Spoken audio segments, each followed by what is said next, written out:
আজকে আমার মা বলছিল যে ফান নাই, সুপারি নাই, আমার বাপের ওষুধ নেই। তো আমি করছি কি, আমার হাতে এখন টাকা ছিল না। তো মুরগির বাচ্চার যে কার্টুনগুলো আসিল, ওই কার্টুনগুলো আমি বিক্রি করছি। ভিডিও শুনতে থাকুন, আর যারা পেজটা ফলো করেন ফলো করে দিবেন। ওই কার্টুনগুলো আমি বিক্রি করছি। বিক্রি করে আমার মাল্লাই ফান কিনছি 1 বিঘা 60 টাকা। 1 বিঘা ফান দিয়েছে 60 টাকা। আর 60টা সুপারি কিনছি, কাঁচা সুপারি কিনছি সারিয়া। যেহেতু আমার মা শুকনা সুপারি খায় না, উনি কাঁচা সুপারিকে ভালোবাসে, কাঁচা সুপারি খায়। আমি সিজন আসলে আমি অনেকগুলো সুপারি কিনে দিই।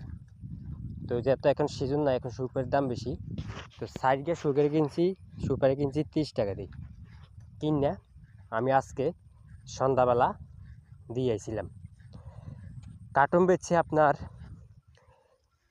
150 টাকা কার্টুন বেচছিলাম। যেহেতু মুরগির কার্টুনের দাম কম, এই 5 টাকা 6 টাকা 7 টাকা কেজি করে বিক্রি হয়।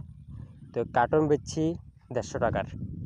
100 টাকার পান সুপারি গেছে, আর আসিল না 90 টাকা পান সুপারি গেছে, আর আসিল 60 টাকা। 60 টাকার মধ্যে 10 টাকা দামের রুটি কিনছি 6টা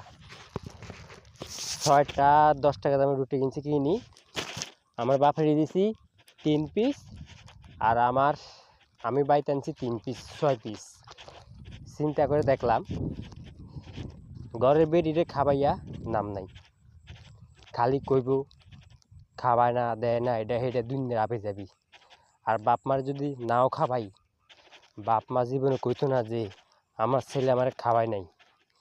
বাপ মারে না খাওয়াইলেও বাপ মা কইব যে আমার ছেলে আমাকে খাওয়াইছে। বাপ মারে না দিলেও বাপ মা ছেলেকে টাইনিয়ে নিব। কিন্তু ঘরের বেডি একবেলা যদি আপনি না দেন, বিচার মামলা সব কিছু একখানে গোছাল নেব। এই জন্য বাপ মারে অবহেলা করা যাবে না, বাপ মারে খেদমত করতে হবে। বাপ মারে যদি আপনি খেদমত না করেন, তাহলে আপনার জীবন উন্নতি হবে না, ধ্বংস হয়ে যাবেন। তো আমার ভিডিও যদি আপনার ভালো লেগে থাকে, এখনও যারা আমার পেজটা ফলো করেন ফলো করবেন, ভিডিওটা শেয়ার করে দেবেন। আসলে ভাই আমি এই কথাগুলো বলছি যে একবারে বাস্তব কথা বলছি, যেগুলো আমার সাথে ঘটতাস এগুলো বলছি।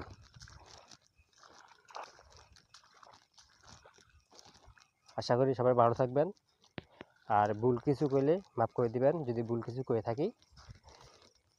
এখন আমি বাইরে যেতেছি, এখানে